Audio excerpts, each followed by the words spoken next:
السلام علیکم ورحمۃ اللہ وبرکاتہ۔ الحمد للہ رب العالمین والعاقبۃ للمتقین والصلاة والسلام علی سید الانبیاء والمرسلین، اما بعد۔ نبی اکرم صلی اللہ علیہ وسلم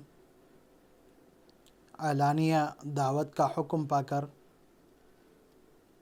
مکہ میں اپنی جان پہچان کے لوگوں کو اسلام کی دعوت دیے، ساتھ ہی ساتھ آپ نے سارے لوگوں کو آواز دے کر جمع کیا۔ صفا پہاڑی پر آپ چڑھ گئے اور قبیلے کا نام لے لے کر آپ نے آواز دی۔ بنو ہاشم، بنو عبد مناف اور دیگر قبائل کو نام لے کر آپ نے جمع کیا۔ اس کے بعد آپ صلی اللہ علیہ وسلم نے ان سے کہا کہ تم بتاؤ، اگر میں یہ کہوں کہ اس پہاڑی کے اس طرف سے ایک لشکر تم پر حملہ کرنا چاہ رہا ہے تو کیا تم میری بات کو سچ مانو گے؟ تو تمام لوگوں نے کہا کہ ہم نے آپ پر جھوٹ کا تجربہ نہیں کیا، ہمیشہ آپ کو سچ بولتے ہوئے پایا۔ تو نبی اکرم صلی اللہ علیہ وسلم نے انہیں اللہ رب العالمین کا پیغام سنایا، توحید ان کے سامنے پیش کی، جس پر ابو لہب نے آپ کو برا بھلا کہا اور آپ کو گالیاں دینے لگی۔ تب اللہ تبارک و تعالیٰ نے سورہ لہب نازل کیا، جس میں ابو لہب کے بارے میں بتایا گیا کہ وہ ہلاک و برباد ہو، اس کے دونوں ہاتھ تباہ و برباد ہو، خاک آلود ہو۔ اس واقعے کے بعد مکہ والوں میں، خصوصاً مکہ کے سرداروں میں یہ بات پریشان کر رکھی کہ محمد صلی اللہ علیہ وسلم لوگوں کے سامنے ایک نئی دین کی بات کر رہے ہیں اور لوگ ان کی بات کو قبول کر رہے ہیں، انہیں کیسا روکا جائے؟ تو روکنے کے لیے ابتدا میں کئی تدبیریں اختیار کی گئی کہ کسی طرح سے لوگوں کو روکا جائے، لیکن جب دیکھا کہ ہماری تدبیریں کام نہیں آ رہی ہے تو مشورے کے بعد یہ طے پایا کہ جو بھی مسلمان ہوتا اس پر ظلم و ستم کیا جائے، اسے مارا پیٹا جائے تاکہ وہ واپس اپنے دین کی طرف آ جائے۔ تو اسی بات پر عمل کیا جانے لگا۔ جہاں انہیں معلوم ہوتا کہ فلاں شخص مسلمان ہوا تو اسے مارنے لگتے اور ظلم و ستم کا نشانہ بنانے لگتے، جن میں مشہور وہ لوگ جنہیں بہت زیادہ تکالیف کا، مصیبتوں کا سامنا کرنا پڑا، بہت زیادہ انہیں نشانہ بنایا گیا۔ بلال حبشی رضی اللہ تعالیٰ عنہ، سمیہ رضی اللہ عنہا، یاسر اور ان کے بیٹے عمار رضی اللہ عنہما، یہ لوگ بہت زیادہ ظلم و ستم کا نشانہ بنے۔ نبوت کے 34 سال نبی اکرم صلی اللہ علیہ وسلم نے صحابہ کو مشورہ دیا کہ وہ حبشہ کی جانب ہجرت کرے، وہاں کا بادشاہ نرم دل ہے، اچھا انسان ہے۔ نبی اکرم صلی اللہ علیہ وسلم کا حکم پا کر 12 مرد اور 3 عورتیں اس ہجرت کے لیے تیار ہوئی، جن میں آپ صلی اللہ علیہ وسلم کی بیٹی رقیہ رضی اللہ عنہا اور آپ کے داماد عثمان بن عفان رضی اللہ تعالیٰ عنہ بھی موجود تھے۔ وہ لوگ ہجرت کر حبشہ پہنچ گئے۔ حبشہ پہنچنے کے کچھ عرصے بعد تھوڑی سی غلط فہمی ہوئی اور بات یہ پہنچی کہ سارے مکہ کے لوگ مسلمان ہو گئے، وہ لوگ واپس آئے۔ لیکن جب واپس آ کر دیکھا تو یہاں پر ماحول پہلے جیسا ہی تھا، بلکہ اس سے زیادہ سخت ہو گیا۔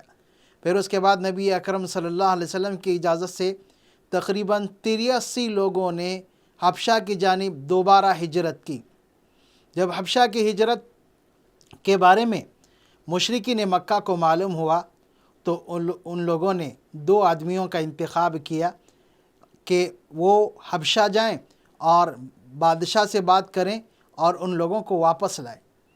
तो दोनों बहुत से तहाइफ और बहुत से हदिये लेकर नज्जाशी की खिदमत में पहुँचे और पहुंचकर कहा कि बादशाह, हमारे इलाके के कुछ लोग जो ग़ुलाम और लौंडी हैं, नासमझ हैं, अपना दीन छोड़ दिए हैं और अपना दीन छोड़कर एक नए दीन को मानने लगे हैं। वो ना हमारे दीन में है, ना बादशाह वो आपके दीन में है, एक नया दीन लेकर आए हैं, इसलिए हम चाहते हैं कि इनको हमारे हवाले कर दिया जाए। तो बादशाह ने कहा कि जब तक मैं उनसे बात ना करूं, तुम्हें वो लोगों को हवाले नहीं कर सकता, तुम्हें नहीं सौंप सकता। तो बादशाह ने लोगों को, मुसलमानों को जमा होने के लिए कहा। मुसलमानों ने आपस में मशवरा किया कि क्या किया जाए। तो सब ने यही तय किया कि हम सच सच बात बता देंगे और बात करने की ज़िम्मेदारी हज़रत जाफ़र रज़ी अल्लाह ताला अन्हु को दी गई, जो नबी अकरम सल्लल्लाहु अलैहि वसल्लम के चचेरे भाई थे। बादशाह के पास पहुंचने के बाद जाफ़र रज़ी अल्लाह अन्हु ने पूरी बात रखी और कहा कि बादशाह, हम बुतों की पूजा किया करते थे, मुर्दार खाया करते थे, जुल्म व सितम किया करते थे, पड़ोसियों को सताया करते थे, पाक दामन औरतों पर तोहमत लगाया करते थे, शराब, जुआ और दूसरी बुराइयां हमारे अंदर आम थी। इतने में अल्लाह तबारक व तआला ने हमारी जानिब एक नबी को भेजा, जिसकी सच्चाई, जिसकी पाक दामनी, जिसकी अमानत से हम अच्छी तरह वाकिफ़ थे। उस नबी ने हमें बुत परस्ती से रोका और हमें अच्छी अच्छी तालीम दी कि हम अल्लाह की इबादत करें, पड़ोसियों के हुकूक़ अदा करें और साथ ही साथ हलाल खाएं और हर किस्म की बुराई, शराब नोशी और दूसरी तमाम बुराइयों से मना किया। तो हमने उसकी बात को कबूल किया, जिसकी वजह से हमारी कौम हमारी दुश्मन हो गई। बादशाह ने कहा कि इनकी बात बिल्कुल अच्छी है, मैं तुम्हें इन लोगों को नहीं सौंप सकता। दोनों वहाँ से चल पड़े, जिनमें से एक अमर इब्न आस भी थे। उन्होंने अपने साथी से कहा कि कल मैं बादशाह से इनके मुतालिक एक ऐसी बात कहूँगा जिससे बादशाह गुस्से में आकर ज़रूर इनसे नाराज़ हो जाएगा और वो हमें सौंप देगा। दूसरे दिन फिर इन लोगों को बुलाया गया, क्योंकि अमर इब्न आस ने बादशाह से कहा था कि बादशाह, ये लोग ईसा अलैहिस्सलाम की शान में गुस्ताखी करते हैं, ये ईसा को अल्लाह का बेटा नहीं मानते। बादशाह ने फिर मुसलमानों से जवाब तलब किया तो हज़रत जाफ़र रज़ी अल्लाह ताला अन्हु ने सूरे मरियम की तिलावत की और तिलावत करने के बाद बादशाह से कहा कि हमारे नबी मुहम्मद सल्लल्लाहु अलैहि वसल्लम कहते हैं कि ईसा अलैहिस्सलातु वस्सलाम अल्लाह के बंदे और उसके रसूल हैं। हम भी यही कहते हैं कि ईसा अलैहिस्सलातु वस्सलाम अल्लाह के बंदे और उसके रसूल हैं। तो बादशाह ने कहा कि बात बिल्कुल सही है, आसमानी किताब भी यही कहती है, बिल्कुल सही है कि ईसा अलैहिस्सलातु वस्सलाम अल्लाह के बंदे और रसूल हैं।